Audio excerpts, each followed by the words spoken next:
नमस्कार विद्यार्थी मित्रांनो, मी प्राध्यापक जामगोंड, विषय जीवशास्त्र.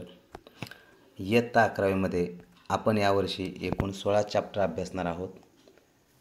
यापूर्वी आदरणीय गायकवाड सरांनी 4था चॅप्टर किंगडम ॲनिमलिया याच्यावरती चर्चेला सुरुवात केली आहे. आजच्या तासापासून मी पहिला चॅप्टर लिव्हिंग वर्ल्ड याच्यावरती चर्चा करणार आहे.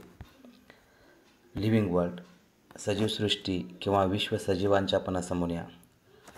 पृथ्वी हा एक असा ग्रह आहे की ज्या ग्रहावरती तुम्हाला अबायोटिक आणि बायोटिक कंपोनंट्स पाहायला मिळतात. अबायोटिक कंपोनंट म्हणजे अजैविक घटक आणि बायोटिक कंपोनंट म्हणजे जैविक घटक.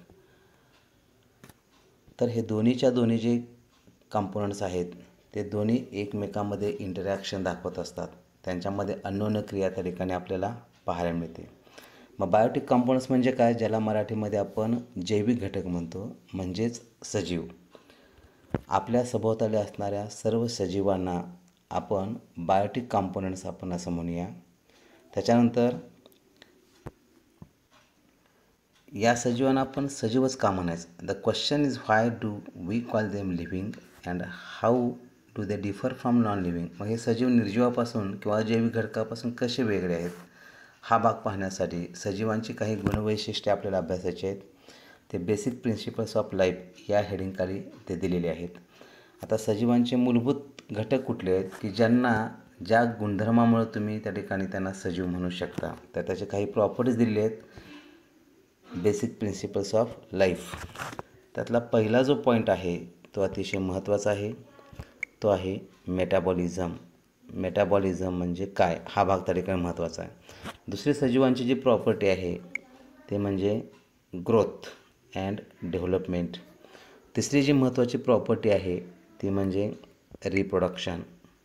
आणि चौथी महत्त्वाची जी प्रॉपर्टी आहे त्याला आपण इरिटेबिलिटी असं म्हणूया किंवा कॉन्शियसनेस असं म्हणूया. ह्या 4 प्रॉपर्टीचा आपण त्या ठिकाणी अभ्यास करणार आहोत. पहिला पॉईंट मी हा पॉईंट वाचून दाखवतो. बेसिक प्रिन्सिपल ऑफ लाईफमध्ये the living being once produced or born has to survive. म्हणजे एखादा सजीव जर जन्माला आला की तो जगणं महत्त्वाचं असतं आणि त्यासाठी मग ऊर्जेची आवश्यकता असते आणि वेगळ्या केमिकलची आवश्यकता देखील असते. आता जे केमिकल्स आपल्या शरीरामध्ये असतात किंवा सजीवामध्ये असतात त्यांना बायोकेमिकल्स असं म्हटलं. उदाहरणार्थ carbohydrates, proteins, fats, DNA, RNA वगैरे सगळे घटक. जन्माला आलेला सजीव जर जगायचा असेल तर त्याला ॲक्टिव्हिटीसाठी एनर्जीची आवश्यकता असते आणि मग ते एनर्जी मिळवण्यासाठी सजीव काय करतात तर मेटाबॉलिझम ह्या प्रक्रियेमध्ये भाग घेतात. मेटाबॉलिझमला आपण काय म्हणायचं, चयापचय क्रिया असं म्हणू शकता. मेटाबॉलिझम म्हणजे चयापचय क्रिया. आता हा मेटाबॉलिझमचा जो भाग आहे त्याच्यामध्ये 2 पार्ट्स येतात, कॅटाबॉलिझम आणि ॲनाबॉलिझम. कॅटाबॉलिझम म्हणजे ब्रेकिंग रिॲक्शन्स आणि ॲनाबॉलिझम म्हणजे सिंथेटिक रिॲक्शन्स असा त्याचा अर्थ त्या ठिकाणी होतो आहे. मेटाबॉलिझम ही पहिली प्रॉपर्टी आपण त्या ठिकाणी विचार घेऊया. बेसिक प्रिन्सिपल्स ऑफ लाईफमध्ये पहिला पॉईंट आपण आज अभ्यासणार आहोत मेटाबॉलिझम. त्याच्यानंतर दुसरा आहे ग्रोथ, तिसरा आहे रिप्रोडक्शन आणि चौथा आहे इरिटेबिलिटी किंवा कॉन्शियसनेस. त्यापैकी आजच्या तासाला आपण मेटाबॉलिझम या घटकावरती चर्चा करणार आहोत.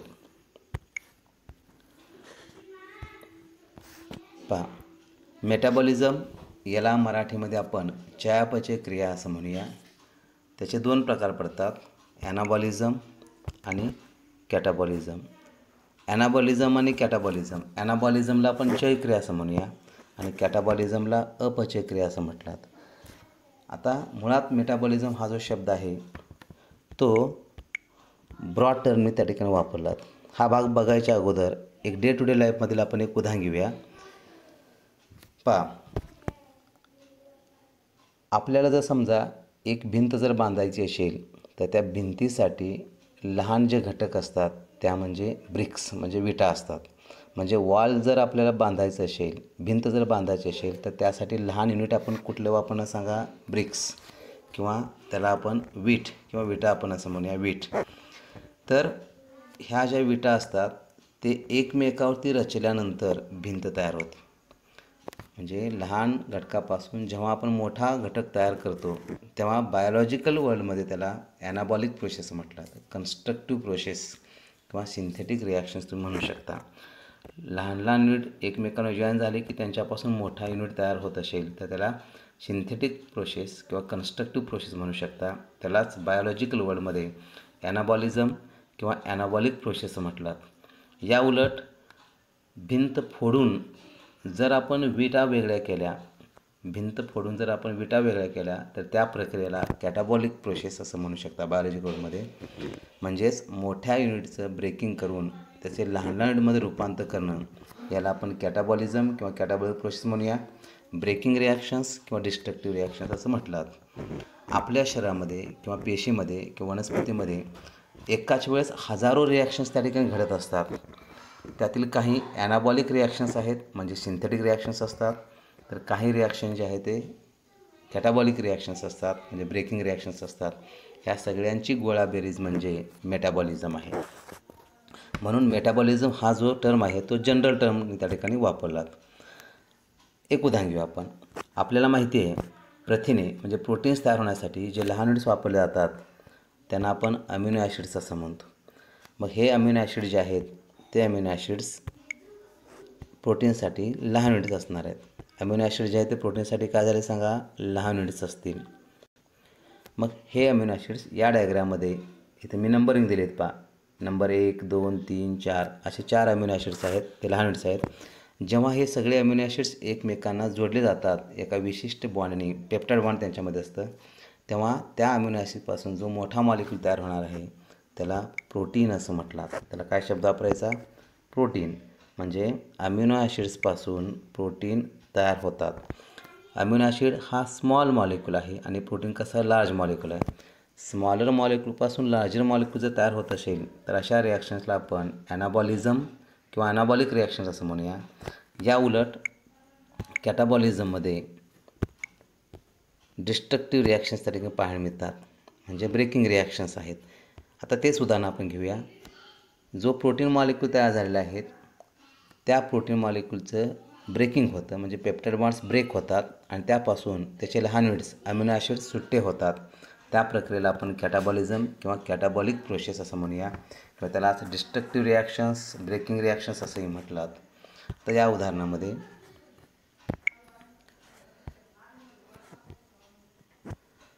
उदाहरणामध्ये प्रोटीनपासून अमिनो ॲसिड्स तयार होणं ह्याला आपण कॅटाबॉलिझम किंवा कॅटाबॉलिक प्रोसेस असं म्हणू शकतो. तर हे एक उदाहरण झालं. अमिनो ॲसिड्सपासून प्रोटीन तयार होणे म्हणजे स्मॉल मॉलिक्यूलपासून मोठा मॉलिक्यूल तयार होणे ते झालं ॲनाबॉलिझम. प्रोटीन मॉलिक्यूलचं ब्रेकिंग होऊन अमिनो ॲसिडमध्ये रूपांतर होणं याला आपण कॅटाबॉलिझम किंवा कॅटाबॉलिक प्रोसेस म्हणूया. आणि ह्या दोघांना मिळून मेटाबॉलिक प्रोसेस किंवा मेटाबॉलिझम असं म्हटलं. अशा हजारो रिॲक्शन्स आपल्या शरीरामध्ये सायमल्टेनियस घडत असतात. काही कन्स्ट्रक्टिव्ह रिॲक्शन्स आहेत म्हणजे ॲनाबॉलिक प्रोसेस आहेत, तर काही डिस्ट्रक्टिव्ह रिॲक्शन्स आहेत म्हणजे कॅटाबॉलिक प्रोसेस आहेत. ह्या सगळ्यांची गोळाबेरीज म्हणजे काय असणार आहे, मेटाबॉलिझम आहेत. आणि ह्या सर्व रिॲक्शन जे आहेत ते ऊर्जा तयार करण्यासाठी किंवा विशिष्ट मॉलिक्यूल तयार करण्यासाठी वापरले जातात. दुसरं एक उदाहरण आपल्याला घेता येतं. आपण जे अन्न खाणार आहेत त्या अन्नाचं विघटन होतं म्हणजे कॅटाबॉलिक प्रोसेस आहेत. आणि विघटन झाल्यानंतर जर नवीन मॉलिक्यूल्स तयार होत असेल, रक्तमूळ तयार होत असेल किंवा दुसरे घटक तयार होत असतील तर त्याला आपण ॲनाबॉलिक प्रोसेस म्हणूया. अशा स्वरूपात हजारो रिॲक्शन्स आपल्या पेशीमध्ये, शरीरामध्ये जे घडतात त्या सगळ्यांची गोळाबेरीज म्हणजे मेटाबॉलिझम आहे. मेटाबॉलिझमची जनरल व्याख्या कशी करता येईल, sum total of all biochemical reactions taking place inside the cell or body of an organism is called as metabolism. Metabolism is of two types, anabolism or anabolic process where smaller molecules are converted into larger molecules. These are the synthetic reactions or constructive process. On the other hand, catabolism is a process where larger molecules are broken down into smaller molecules. That is, they are destructive reactions or breaking reactions. Anabolism and catabolism together called metabolism. मग सजीवांचं एक वैशिष्ट्य आहे, प्रत्येक सजीवामध्ये तुम्हाला metabolic reactions ही पाहायला मिळतेच आणि म्हणून मेटाबॉलिझम ही सजीवांचं एक महत्त्वाचं वैशिष्ट्य आपण म्हणू शकतो. मेटाबॉलिझम फक्त सजीवामध्येच पाहायला मिळतात, कुठल्याही निर्जीवामध्ये तुम्हाला या प्रोसेस त्या ठिकाणी पाहायला मिळत नाहीत. तर ही पहिली प्रक्रिया झाली. त्याच्यानंतर दुसरी जी प्रॉपर्टी आहे ते आपण नंतर बघूया. पुस्तकामध्ये दिलेली माहिती मी पुन्हा एकदा रिपीट करतो. The living being once produced born has to survive. जगणं आवश्यक असतं. For survival it needs energy and many chemical molecules. For energy it has to perform metabolism. ऊर्जा मिळण्यासाठी त्यांना चयापचय क्रियेमध्ये भाग घ्यावे लागतात. Metabolism is breaking of molecules, that is catabolism, and making of new molecules, that is anabolism. अशा स्वरूपात दिलेले आहेत. आपण काय लक्षात घ्यायचं, मेटाबॉलिझम म्हणजे sum total of all biochemical reactions taking place inside the cell or body of an organism, किंवा metabolism is equal to catabolism plus anabolism. Catabolism destructive reactions, anabolism synthetic reactions. तर हे मेटाबॉलिझम सजीवांचे एक महत्त्वाची property आहे, जे फक्त सजीवामध्येच तुम्हाला पाहायला मिळते. म्हणून मेटाबॉलिझमला निश्चित सजीवांची प्रॉपर्टी, डिफायनिंग प्रॉपर्टी असं म्हटलं. डिफायनिंग म्हणजे काय, फक्त आणि फक्त ते सजीवामध्येच पाहायला मिळतात, निर्जीवामध्ये प्रक्रिया आपल्याला पाहायला मिळत नाहीत. म्हणून मेटाबॉलिझम ही अशी प्रॉपर्टी आहे ते फक्त सजीवामध्ये पाहायला मिळते.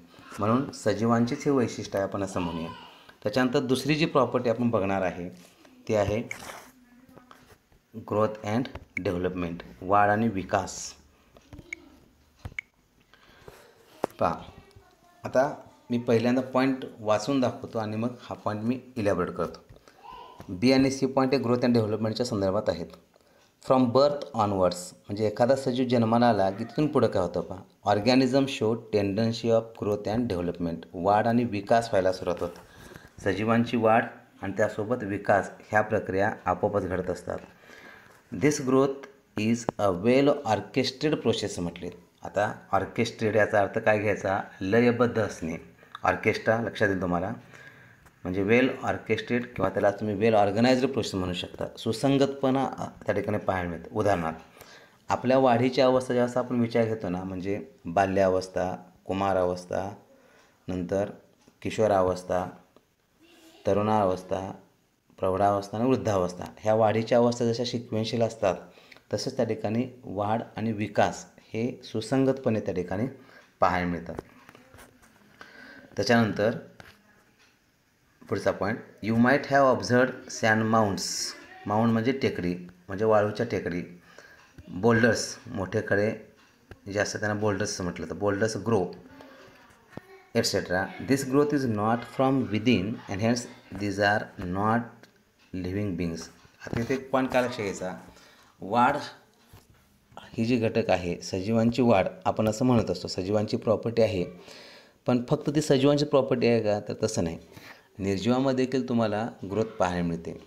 म्हणजे वाळवंटी प्रदेशामध्ये वाळूच्या ज्या टेकड्या तयार होतात, वाळवंटी प्रदेशामध्ये ज्यावेळेस वारा वेगानं वाहत असतो तेव्हा ते वाळूचे कण उचलतात आणि एका विशिष्ट ठिकाणी ते वाळू डिपॉझिट व्हायला सुरुवात होतं.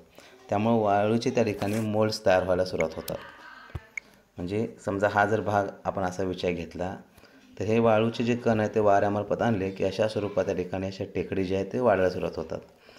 म्हणजे ही जी ग्रोथ आहे ती कशामुळे झाली सांगा, वाळूची जी ग्रोथ आहे किंवा टेकडी तयार झाली, सँडमोल्ड आपण सँडमाउंट्स असं म्हणूया, ह्या ज्या आहेत त्या प्रामुख्याने एक्सटर्नल डिपॉझिशनमुळे त्या ठिकाणी झालेले आहेत. पण सजीवामध्ये तसं नाही. सजीवामध्ये जी ग्रोथ होणार आहे ती आतून असते, इंटरनल असते. आपल्या शरीराची रचना तुम्ही विचार घ्या, त्या ठिकाणी जी ग्रोथ होणार आहे, सजीवांची जी ग्रोथ असते ती इंटरनल असतं, विदिन, फ्रॉम इनसाईड. पण जर एक्सटर्नल ग्रोथ असेल तर ते निर्जीवामध्ये असणार आहेत. पण ग्रोथ हा शब्द आला की तुम्ही म्हणू शकता कदाचित ते सजीव असू शकतात किंवा निर्जीव असणार आहेत. जर ग्रोथ विदिन इंटरनल होत असेल, इंट्रिन्सिक आतून जर होत असेल तर ते सजीवांची प्रॉपर्टी म्हणू शकता. अन्यथा जर एक्सटर्नल होत असेल तर ते निर्जीवांचे वैशिष्ट्य असू शकतं. आणि म्हणून ग्रोथला डिफायनिंग प्रॉपर्टी म्हटलेली नाही. डिफायनिंग म्हणजे काय, डिफायनिंग जर असेल ना ते फक्त आणि फक्त सजीवामध्येच पाहायला मिळतात. जसं मेटाबॉलिझम आहे, मेटाबॉलिझम हे फक्त सजीवांचंच वैशिष्ट्य आहे. पण ग्रोथ सजीव आणि निर्जीवामध्ये पाहायला मिळतात. फक्त फरक असा आहे, निर्जीवामध्ये असणारी वाढ ही एक्सटर्नल असते, डिपॉझिशन होणार आहेत, तर सजीवामध्ये असणारी जी वाढ आहे ती इंटरनल आहे, म्हणजे विदिन होणार आहेत. हा फरक लक्षात घ्या. म्हणून लिव्हिंग ऑर्गॅनिझममध्ये ग्रोथ हे इंटरनल असतं, हा लक्षात घ्या. आणि निर्जीवामध्ये जर असेल तर ते एक्सटर्नल असणार आहे. पुढचा पॉईंट, जो ग्रोथवरतीच अवलंबून आहे. Growth and development are not the processes. Growth and development are not the processes which have unlimited time span. म्हणजे ते कायमस्वरूपी असतात असं नाही. At certain point of time, विशिष्ट पॉईंटला the molecules, organs, systems begin to lose their effective working and become old. म्हणजे आपल्या शरीराची तुम्ही वाढ विचार घ्या. कालांतरानं व्यक्ती जे आहे ते एजेड होते, म्हणजे वयस्कर होणार आहेत. कारण वेगळे मॉलिक्युल्स किंवा ऑर्गन जे आहेत ते थकतात किंवा त्यांची ग्रोथ त्या ठिकाणी थांबली जाते. This is ageing process of the body. Ageing process म्हणजे काय? म्हातारपण येणे थोडक्यात आपल्या भाषेमध्ये आपण असं म्हणूया. पानांच्या बाबतीत देखील बघा तुम्ही, वनस्पतीला कोवळी पानं तयार होतात वसंत ऋतूच्या आगमनाच्या वेळेस, आणि मग विशिष्ट कालावधीनंतर ते परिपक्व होतात आणि पुन्हा पानगळी प्रोसेस त्या ठिकाणी आपल्याला पाहायला मिळते. म्हणजे पानं लहान असताना त्यांची ग्रोथ चालूच असते, पण विशिष्ट कालावधी गेल्यानंतर त्यांची ग्रोथ थांबवली जाते आणि मग त्या पेशी मॅच्युअर होतात आणि मग ते ओल्ड होऊन पूर्णपणे त्या ठिकाणी मदर प्लांटपासून ती पानं वेगळी होतात. त्याला आपण लीफ फॉल किंवा पानगळ असा शब्द वापरतो. आपले देखील तसं आहे पहा, शारीरिक वाढ जी आहे ती साधारणपणे 21 वर्षापर्यंत आपल्याला मध्ये पाहायला मिळते. त्याच्यानंतर ती ग्रोथ थांबवली जाते, उंची प्रामुख्यानं, आणि मग हळू ते ऑर्गन जे आहे ते एजिंग प्रोसेसमध्ये जातात, असा त्याचा अर्थ घ्यायचा. तर हे जे 2 प्रॉपर्टीज आपण बघितले, 4 प्रॉपर्टीपैकी आजच्या तासाला आपण 2 प्रॉपर्टीज बघितले. क्रमांक 1 मेटाबॉलिझम आणि दुसरं जे आहे ते ग्रोथ अँड डेव्हलपमेंट. पैकी लक्षात घ्या, मेटाबॉलिझम प्रोसेस जे आहे ते सजीवांचंच वैशिष्ट्य आहे, म्हणून त्याला डिफायनिंग प्रॉपर्टी किंवा निश्चित अशी प्रॉपर्टी असं म्हटले. तर ग्रोथ जे आहे ते नॉन डिफायनिंग प्रॉपर्टी आहे, कारण ते सजीवामध्ये देखील पाहायला मिळतं आणि निर्जीवामध्ये देखील पाहायला मिळतं. ज्यावेळेस तुम्ही सजीवामधील ग्रोथचा विचार करता तेव्हा लक्षात घ्या ते इंटर्नल ग्रोथ असतं, म्हणजे विदिन असणार आहेत, आणि जर निर्जीवामध्ये असेल तर ते एक्सटर्नल डिपॉझिशनमध्ये तयार झालं असतं. जसं सॅनमाउंट्स आहेत, बोल्डर्समध्ये पाहायला मिळतात. हा भाग एक उदाहरण दिलेलं आहे. पाहता ग्रोथ कशी पाहायला मिळते. वाढ आणि विकास पहा, ज्यावेळेस आपण काही वनस्पतींच्या बिया जमिनीत रुजवतो, त्या बिया अंकुरतात, सीड जर्मिनेशन व्हायला सुरुवात होतं, तेव्हा पहिल्यांदा रूट डेव्हलप व्हायला सुरुवात होईल. हळूहळू नंतर शूट देखील डेव्हलप होतात. शूट डेव्हलप होत असताना हळूहळू त्या ठिकाणी पानं डेव्हलप व्हायला सुरुवात होतात, आणि ही पानं ज्यावेळेस पूर्णपणे मॅच्युअर होतात त्यावेळेस विशिष्ट कालावधीनंतर वनस्पतीमध्ये फ्लावर्स तयार होतात. ह्याला आपण वेल ऑर्केस्ट्रेड किंवा वेल ऑर्गनाइज्ड ग्रोथ असं म्हणूया. बिया रुजवल्यानंतर बियाचं अंकुरण होऊन